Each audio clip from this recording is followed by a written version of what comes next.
So most of us are never going to know what this is like to be a billionaire or a millionaire or even a billionaire. Right. Yeah, today we're going to ask about how these people get their money and why can't we have some. Bruce Helmer is with Wealth Enhancement Group. I do think, Bruce, this is a fascinating question because, the idea of the millionaires and the billionaires, it's certainly something that as an economy and as a system of capitalism we look at and say, is it working, is it not? But you do encounter millionaires for sure and some billionaires. Are they different? Yeah, they are different, and I was sure, Jason, that you were going to make fun of me for this topic, but bear with me. So here's what we're talking about. So often, and it tends to be political speak, you hear the phrase, the millionaires and billionaires aren't paying their fair share of taxes. And everybody, all the normal people could pay less if only the millionaires and billionaires would pay their fair share. So I started thinking about that. I was thinking, back when I was only a millionaire, am I different now that I'm a billionaire? No, I'm kidding.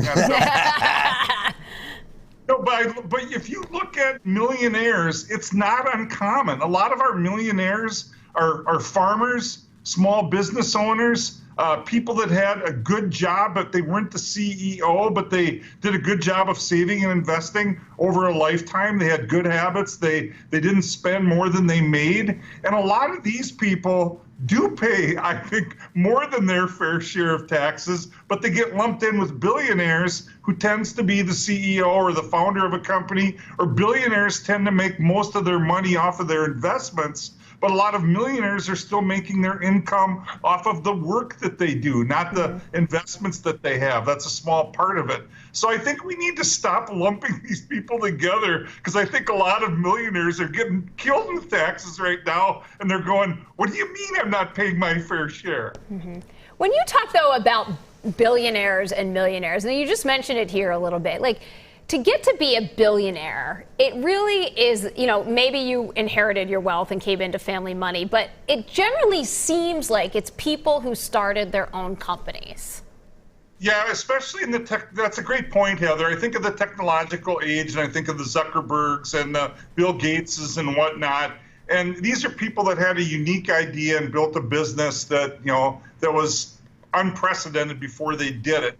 So that tends to be a big part of it. So I think one of my messages for everyone watching today, I think in this country, anybody, if they has the opportunity to be a millionaire, maybe not everybody can be a billionaire, but there's a great old book that I read years ago called The Millionaire Next Door. And it talks a lot about habits and things that people do to achieve financial success, even if they don't have a CEO or a Mark Zuckerberg income, or they didn't create their own company. And that's really, I think, the key to people watching. What can you do financially smart to someday be able to retire with $1 million? And it's possible, I think, for almost everyone. Is that starting early in terms of saving? I mean, how do you do that? That's a huge key. I always tell everybody there's no substitute for time. Even if you're in your 20s and you can do something consistently on a monthly basis, even though it might not seem like much, it might be 50 or $100 a month, you start the habit and you increase it as you get older and make more money, and you'll be stunned how much money you have when you're in your 60s and you're ready to retire. Bruce Helmer, you've got to be a millionaire to get away with wearing that shirt on TV. That is something. It's hot out, Jason. It's hot. I thought you were going to go after him on the story topic, but no. I knew you were going to go after the shirt. I knew it.